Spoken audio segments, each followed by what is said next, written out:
Today on an all-new Dr. Phil. The homeless battle is once again heating up. Communities say, we don't want those people in our backyard. What do you say to a family whose daughter was stabbed to death by a homeless person? You put up a fence around your property to feel safe. I'm a prisoner in my own house. I'm barely making it. I'm living dime to dime. Who all's living in this RV that you have? 7 people. We got to get out somehow, some way. Let's do it. Have a good show, everybody. Here we go. This is a safe place to talk about hard things. Stand by. We'll count you down. Today is going to be a changing day in your life. 5, 4. Get ready to take care of you.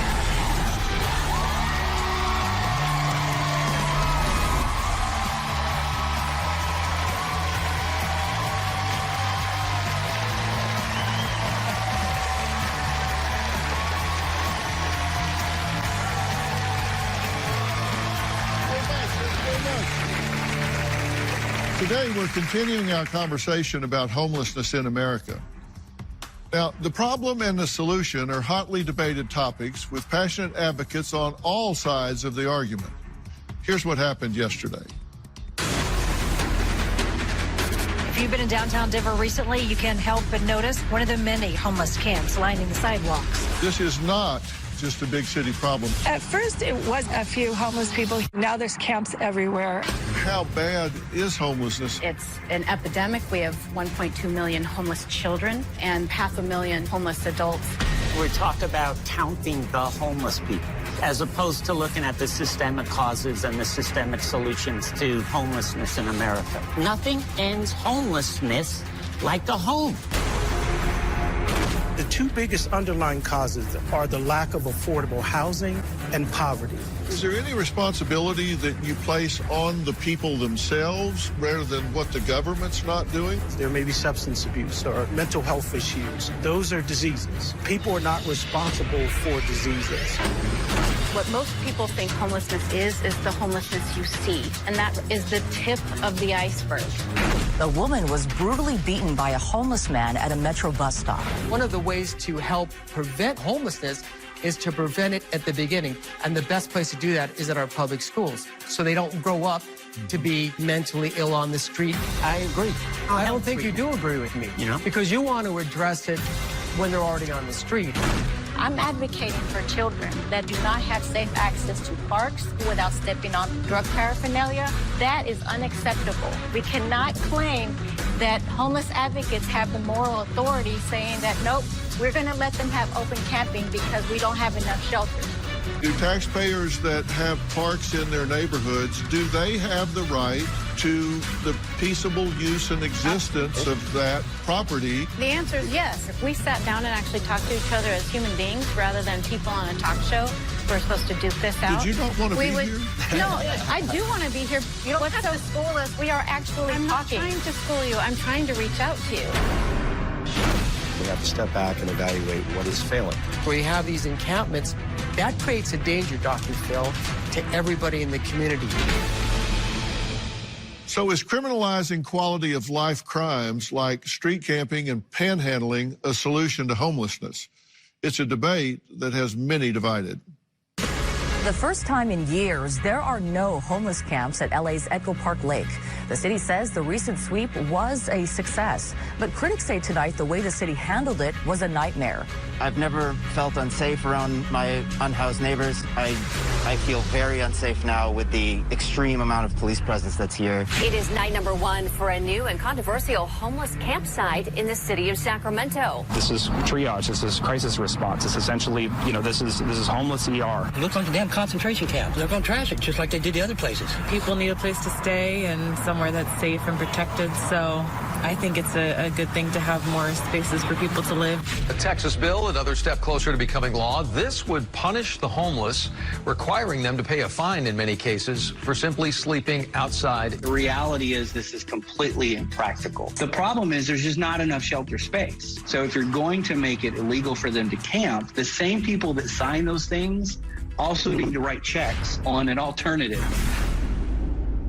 Well, back today are Sarah Rankin, a professor at Seattle University School of Law, Paul Bowden, the organizing director for the Western Regional Advocacy Project in San Francisco, and Donald Whitehead, the executive director for the National Coalition for the Homeless in Washington, D.C. Also joining us are Mark Powell, a former San Diego County Board of Education vice president, as well as Cleo Petrisic and Matt Makoviak, who are co-founders of Save Austin, now a nonpartisan citizenship group dedicated to protecting the quality of life in Austin, Texas. I'm confounded by the fact that we do sometimes talk about homeless people as though it's a one-dimensional population, and it is not. There are mentally ill there. There are drug addicts and alcoholics in there. There are jerks, lazy people, exploiters, and then there are people that were just one paycheck away from being homeless, and they hit that rough spot and they're homeless, but they're all human beings. And I know they're all out there. It's not one-dimensional. I know that firsthand because I've been homeless. And it was episodic, as you're talking about. It's not fun. It's not easy. But I also know there were some very nice people, and there were some people that were snakes. So it's not a one-dimensional population, and not one size fits all. So I don't know how one solution is going to solve the problem. It's going to have to be dealt with not on a case-by-case basis, but certainly categorically. Isn't that true? Absolutely. We believe in multiple interventions. People get there in many different ways. They stay there for many different reasons. And so we need multiple solutions. I myself also experienced homelessness. And what I also want people to understand is the many, many people who have experienced homelessness, and like yourself, Dr. Phil, are now contributing to society. I feel like I'm contributing to society because, as you said, the best way to move people is through kindness and compassion. How about and for the me, harsh treatment to children who are not able to access safely their schools and their parks? What about humanizing their existence in our country? We also have to support safe communities. How do you explain to the families? How do you explain to the families, Dr. Phil? And you've probably had to deal with situations like this. We have to consult families that are grieving. What do you say to a family whose daughter was stabbed to death by a homeless person? So what do you say? hold on. What do you say to the family of the homeless guy who pushes somebody in front of a trolley, or the person that was raped by a homeless person? See, that's the problem. No, it's not a problem. We sensationalize It's not No, just like, I'll because tell you. homeless women are raped daily in these unregulated encampments. That's exactly what we rape need. happens in regular society. Absolutely, but what I'm saying, no one is safe in unregulated encampments. No one majority is of homeless safe people in are unregulated more likely to be encampments. victimized than commit crimes. As we said, this isn't a one-dimensional population. There are people in this population that need to be dealt with in some way, just like there are people in this population that are just this close to getting back to being able to contribute and help other people. They're all up and down the continuum. You can't just dismiss it. I said that in the beginning. I said that there are people in the homeless population that mirror the rest of society. Because we know there's a lot of dangerous people in society, but we can't characterize the entire population based on those incidents. But nobody, I don't think anybody's trying to characterize the entire population by the bad eggs in the population, but you can't dismiss them to the homeowners, to the school mothers and all, or you're going to lose all credibility. And I don't want to see that happen. There are dangerous people out there, even if they're not homeless. Right, and there's house people who are dangerous. We're just trying to say, like, it doesn't do anything to sensationalize you can't compare. it. We're not talking about people. Access safely public property, and we have that right, or it's anarchy. It's anarchy. Can we just... Okay. No one is saying, no one is advocating for encampments. Do you support open camping? What I support... Yes or no? What I support is housing people, making sure that I do people not support open camping because it makes them less resistant to go to shelter. Haven for Hope, a 40-year successful homeless provider in San Antonio, begged for a camping ban because they say that is the only way for them to agree to shelter and services. We don't want to put homeless people in jail. The reason we talk about the homeless and the non-homeless is that the non-homeless are being asked to pay for everything the homeless needs. Monday, she's 73 and raising another grandchild. This was not your life plan. Absolutely not. You can write enabler on me. I know what I am. Yeah, I've got a Sharpie. Don't tempt me. Your mom says you come home, get in comfortable clothes, get on the couch and watch TV while your daughter's by herself. Will mom step up? You have a lot of excuses for not getting to the next level. I don't know how. That's Monday. Then on Tuesday. Award-winning actress Regina King's 26-year-old son took his life. I would trade anything extra one more time. Ranking the stressors in life, this is number one. That's Tuesday.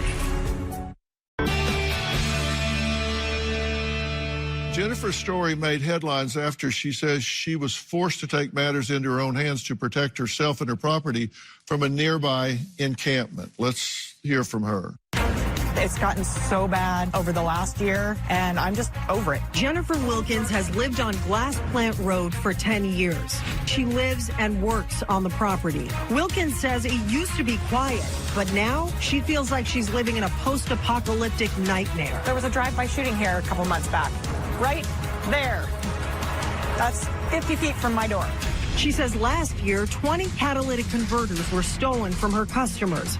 So she installed 64 cameras and an electric fence. 7,000 volts, so it'll hurt. My breaking point was last night. There was a domestic situation, and some guy drove his car into the slough. And I'm like, you know what? This is getting ridiculous. Right after that, as I'm walking my dog home, I get attacked by a dog that came from one of those camps. And I'm done. I'm just done. Well, joining us virtually from Portland, Oregon is Jennifer. You've had to put up a fence around your property to feel safe, and when you go outside it, you don't feel safe. Well, it's made me feel like I'm a prisoner in my own home. I mean, you see the pictures. It's unacceptable. It's unacceptable that people are living like that, and it's unacceptable that I have to live afraid to leave my own home. What do you suggest those people do? What do you think should happen with those people? Because I promise you, they don't choose to be living on the side of that road. The ones that I've been dealing with they're criminals. The police came in and actually tagged them all and said, you have to move or get arrested. So they started moving, and in one morning, they took 17 stolen cars out off of my road. Just in one morning, like a 3-hour window. That's not just a homeless situation, that's a criminal situation. Yeah, so it's not about the homeless people necessarily. It's about people that were committing crimes. And those that's people what should we be have. arrested. Then take those people that are living... not for being Hold on homeless. a second. And if people are committing crimes, deal with the criminal activity. I think most advocates for the homeless population believe in two things: housing first and allowing public camping. And you can shake your head, but that's a simple truth. Because listen, we've studied cities in America, one of which you're from, Seattle. We've studied Portland. We've studied San Francisco, Los Angeles, Chicago, New York, D.C., and yes, Austin, Texas. All 9 of those cities have at one time had a camping ordinance. The problem with a camping ordinance is that it is unsafe, it is unsanitary, and most importantly, it is unregulated. We don't want to put homeless people in jail. What we want is for people to be in safe and sheltered environments as much as possible. What we want is for taxpayers to be treated with respect. The reason we talk about the homeless and the non-homeless is that the non-homeless are being asked to pay for everything the homeless need. So all we're asking for is accountability. And the simple fact is, Housing First does not require that. Housing First measures heads in beds. You're factually inaccurate. What am I factually inaccurate about specifically? Housing First is a philosophy. No, it's part of the state law in California. The entire state of California has Housing First. The program that we're talking about, that we've talked about several times, is called permanent supportive housing. And all we're saying to you is there's a more productive way of doing this. Don't raise money to raid encampments, raise money to build housing. You want the same government who's causing these issues to solve it. The reason why homes are so expensive is because 35 to 50% for the costs to build a house or permit fees. They're government regulations. You guys keep looking for government to solve a problem that government's creating. That's why homes are expensive. There's vacant buildings in every community. There's a whole program called Title V that makes federal property to be used for homeless programs. However, what happens is communities fight it. Communities say, we don't want those people in our backyard. We have to take a break. We'll pick up after the break. We'll be right back.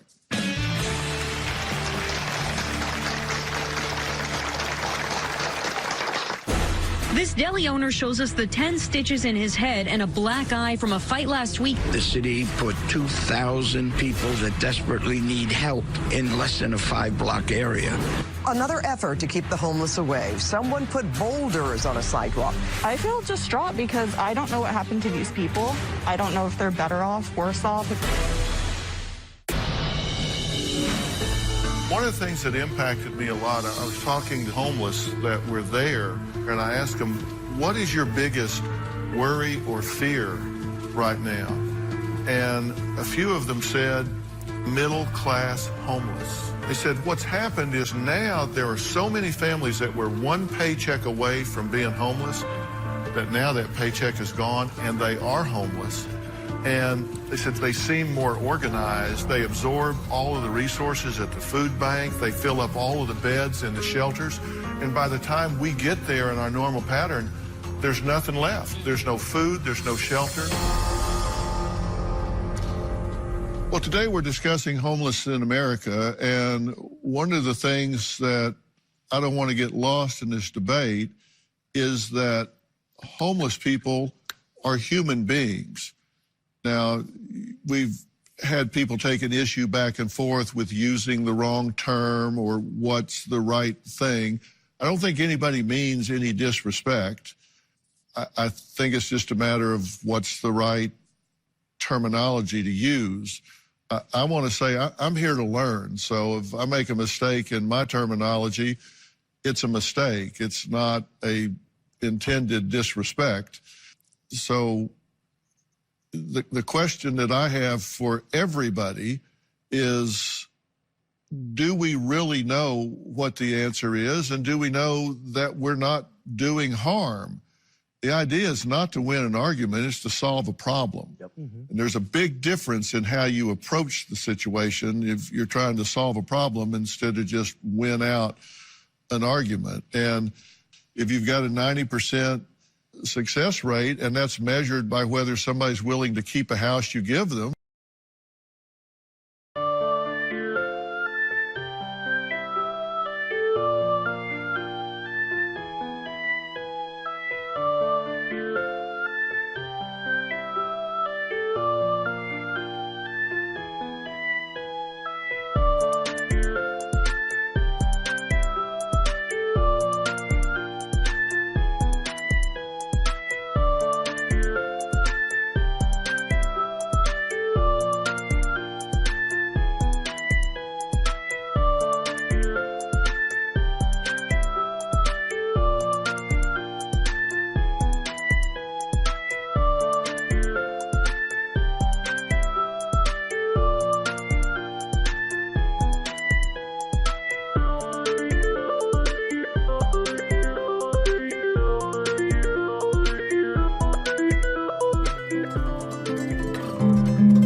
Well, yeah, but does that really reflect, are they getting closer to re-entering society or not?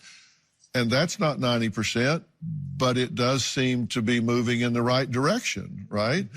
There's an institute called the Cicero Institute that has done a study and a meta-analysis of other studies, and they say it appears that permanent supportive housing may in fact not be working, that it seems to perhaps draw people into the system, and that cities have to build 10 PSH beds to remove a single homeless person from the street, because it does draw other people in. That removal of a sole homeless individual from the streets does seem to fade over time, and that Housing First has caused many places to de-emphasize short-term shelters, such as San Francisco, who has fewer shelter beds now because it's declined over the last decade, even though they've built more permanent supportive housing. So where do you put the emphasis? Looking at supportive housing studies, the vast majority of studies that have been done on supportive housing show that it is effective in terms of making sure, especially by one criterion, which is making sure that people don't return to homelessness, right? So that's where it's enormously effective. In terms of substance use treatment and mental health treatment, people who go into supportive housing pursue those at much higher rates than they do if they don't have housing. And because they're choosing to engage in those services and treatment, the effects of that service, those services and treatment are far more robust and enduring. I am not anti-homeless. What I am is pro-resident. And yet I was called a Nazi. I was called a homeless hater. My next guest, Mark, is the president of Venice Stakeholders Association in Venice, California. He says that lax laws and social service programs that bring food and blankets to homeless people may be trying to help, but have caused an explosion of homelessness right in his own backyard. Take a look. For months, we've been hearing about a rash of fires in and around homeless encampments here in Venice. Fires happen almost nightly around Venice. There's shootings regularly. People are just sad and frustrated. Some of them starting fires, a lot of them screaming profanities, high and just screaming nonsense right in our backyard. It was terrifying. Well, joining us in the audience is Mark. Mark, thank you for being here. You're saying that these people are trying to help these human beings that are having a difficult time, but it sounds like you think they're enabling them. I don't think. I know they're enabling them. About 8 years ago, we had about 400 homeless people in Venice. The last count, just before the pandemic, it was over 2,000. So what changed during those 8 years? The new council member opened all the bathrooms at night, invited social service groups to come in and give out free food every day, handed out blankets, told the police to stand down on enforcing the curfew and to stop taking down tents. So the end result was that we had an influx from all over the nation. I am not anti-homeless. What I am is pro-resident. When a father brings his 2 young girls out to get in the car to go to school, and there is someone screaming sexual obscenities and saying, I want to you, little girl, or fights between people at night at 2 a.m. in the morning, and when the father comes out and asks them politely, would you please be quiet, you're scaring my children, and the response is, you, if you call the police, I'm going to firebomb your house. And I worked with 50 of my neighbors to raise $35,000 to build 55 planter boxes so that we created a situation where no one could put up tents because the planter boxes took their positions. And we reclaimed it for those families there. And yet I was called a Nazi. I was called a homeless hater, when in fact, I'm simply trying to protect those children and those families. So, Donald, what do you... What do you think is the solution to a situation where you have a confrontive relationship like he's talking about, where it's not sensationalizing, it's a day-to-day grind?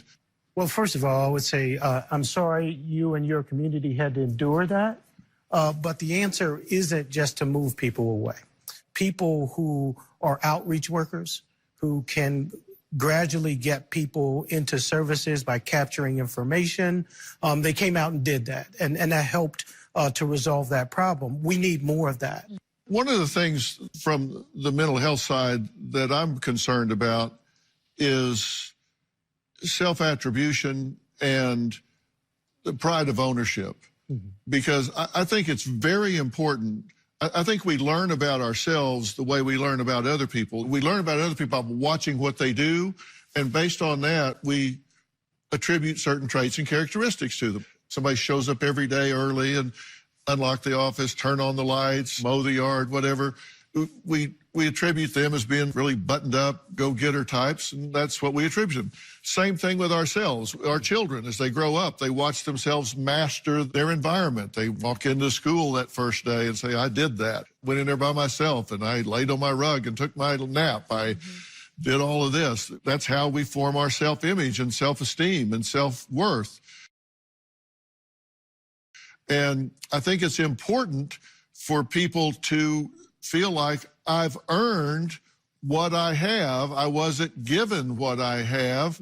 I wasn't treated like a victim. I wasn't treated like I have to be shepherded along. I earned something, and I think that's very important. That's one of the concerns I have with Housing First is what did they do to earn that? What do they do to keep that? Which I love having a caseworker that goes by on a regular basis for compliance, for accountability. But people need to be given the opportunity to have pride in what they have. That's how they build that momentum to get moving forward. What they do to deserve it is suffer from that. It's just like we talked about before. The permanent supportive housing we're talking about is solely focused on people who are experiencing chronic homelessness. So remember, that's people who suffer from a disabling condition that's so intense and life-altering that they are incapable of maintaining a job or independently maintaining their own housing.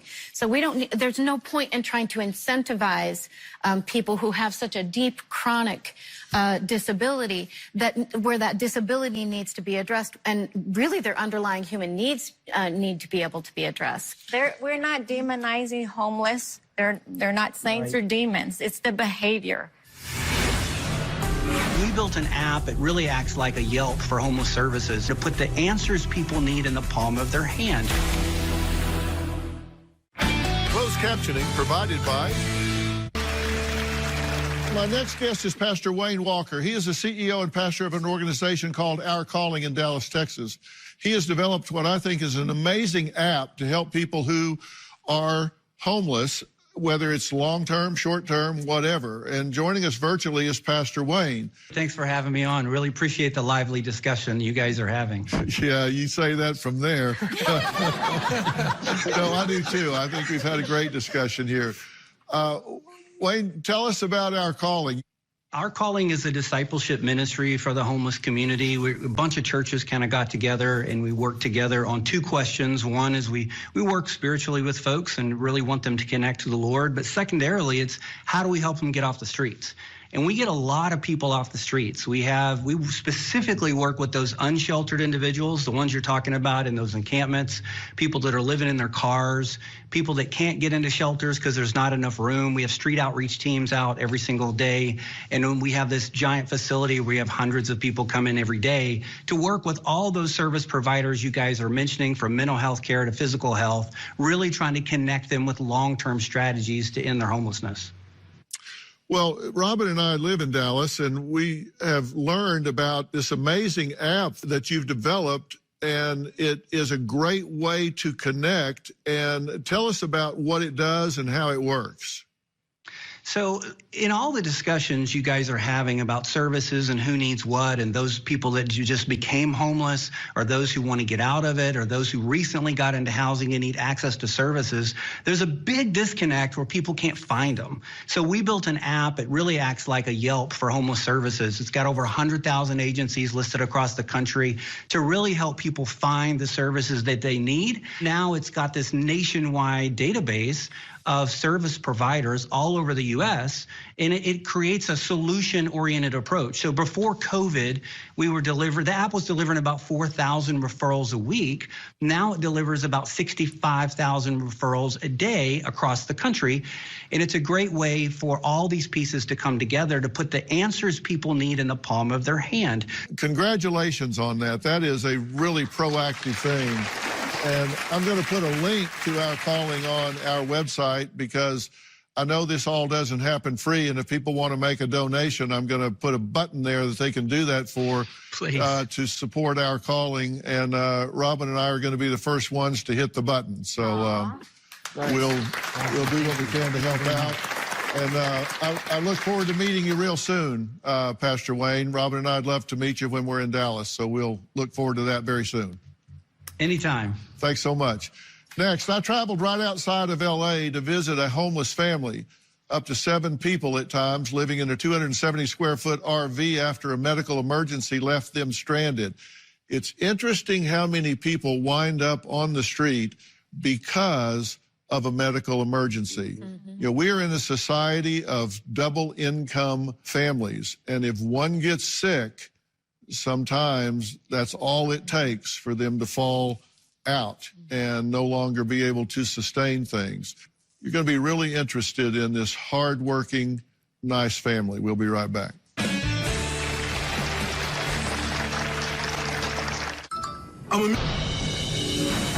You're down here because you want to be.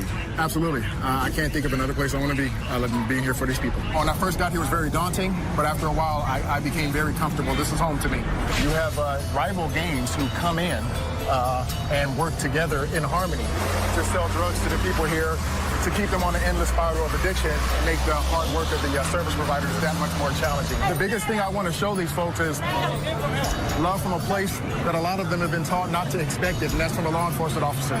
So I show them unconditional love. I want them to feel as if I'm treating them like someone from the Palisades, even though it's in Skid Row. When I started Dr. Phil 20 years ago, I made a promise to shine a bright light on important social issues. Today, we're talking about homelessness in America, and I'm here to learn.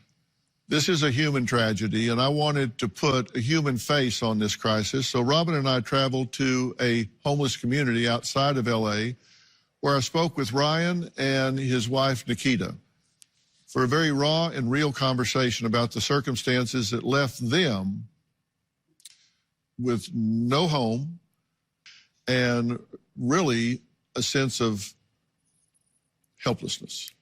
Take a look. I'm up near Santa Clarita, California, at the Cali Lake RV Resort.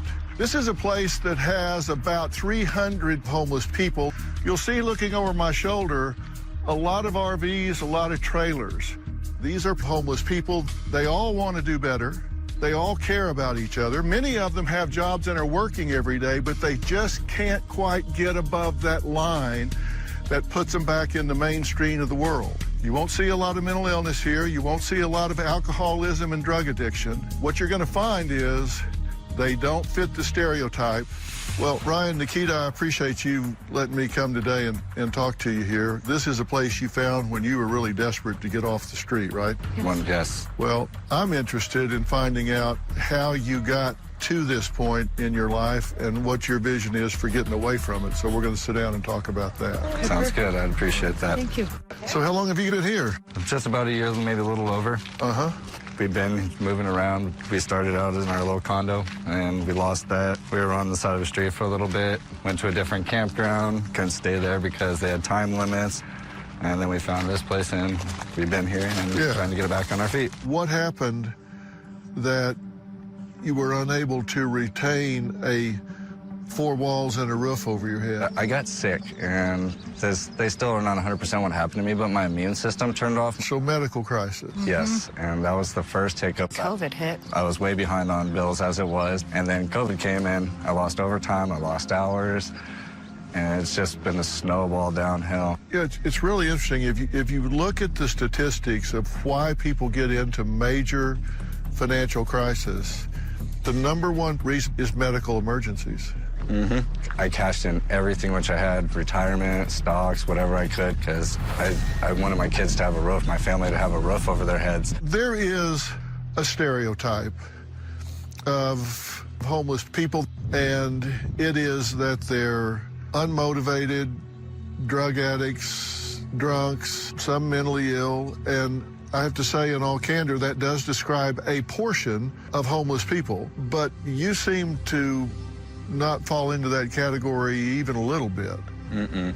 I work every day. I'm nothing like that. I come home to my family, cook dinner, go back to work. We're just a normal family like everybody else that just hit some rough times and weren't able to get out of it. And you have a job now? Yes, I do.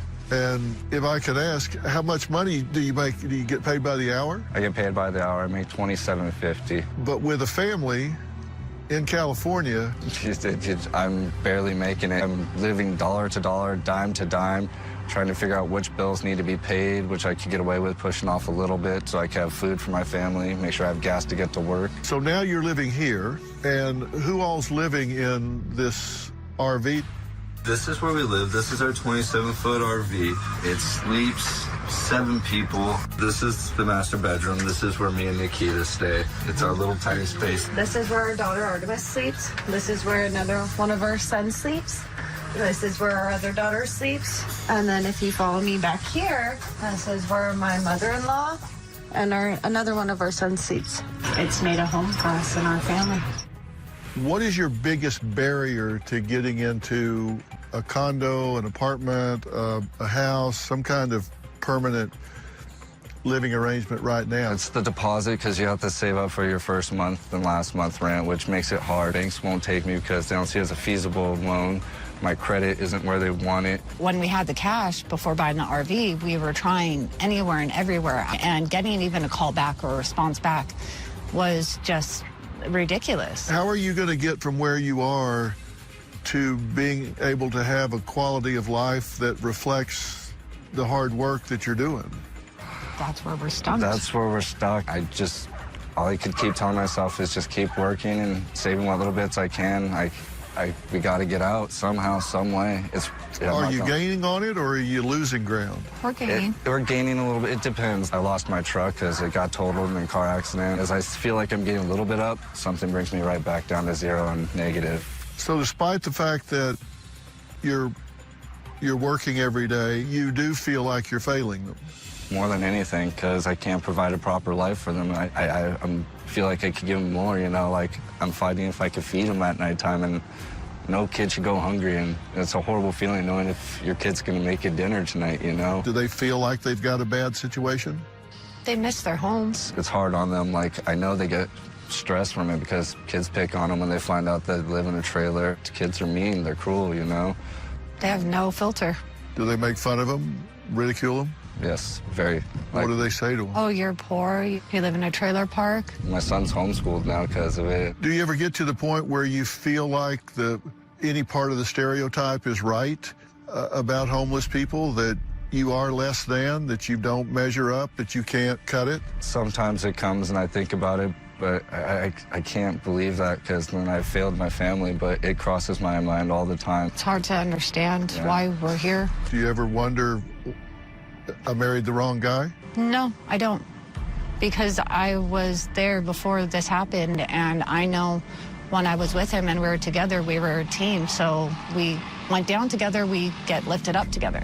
I notice you are very supportive of him when he's saying that. I do that all the time. She supports me like no other. Like, she's my back. She's been there for me when to my downest time. He's the foundation of our household, and to have foundation, you need support too.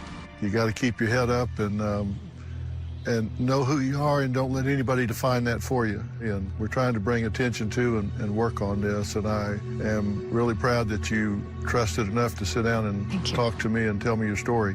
Thank you for just listening to our story. I'm proud to know both of you. How old is she? 6 months. Cutie pie. Thank you. She's tiny. She looks adorable. If you want to hold her, you can, but... I could hold her. Yes, if you want to. If you would like. I would love to. Hello. You have a grandbaby due this week. Congratulations. Adorable. Thank you. Thank you. We're all the same. My final thoughts on how you at home can learn even more about the issue of homelessness in America after the break. Coming up on Dr. Phil, visit our website and subscribe to our newsletter. You'll get weekly updates, live strategies, and exclusive video that you won't find anywhere else. Plus, on drphil.com, you can see sneak previews of upcoming shows. Log on today. I think it behooves us all to approach this from the standpoint of do no harm. I mean, is what we're doing really, really working? And the biggest concern I have is that we not approach this in a one-size-fits-all manner. I, of course, am particularly sensitized to the mentally ill part of the population, as well as the addicted population, whether it's alcohol or drugs. You can look at that and say, well, they chose that. Let me tell you, addiction is a disease. It's a serious disease. It can be a fatal disease. It's resistant to treatment. It's subject to relapse. And when it gets a grip, it's really, really difficult to overcome. And these folks that are chronically homeless, these mental illnesses are chronic as well. And oftentimes we're talking about a psychotic disorder where people really have a difficult time organizing their thoughts. They have a difficult time maintaining focus, setting goals. And if that exists comorbidly with physical disabilities, let me tell you, it's just really hard to get traction. You can get into a state of what's called learned helplessness, where you believe that nothing you do is going to change your circumstance. So I really caution all of us to not approach this as a one-size-fits-all, because those that are mentally ill, those that are impaired, it's like asking them to get taller. And we just simply have to be compassionate, particularly about those folks. And I say that whether we're talking about people that are homeless or not. And so that's just a really big deal to me, and I hope that we show compassion in that regard. I thank all 6 of y'all and Mark for being here and talking about this respectfully and compassionately. I think there was a really good exchange of ideas. I learned something today. I hope all of you at home did as well. You know, I hope that we don't consider something a solution just when people stop being inconvenient for us. That's not the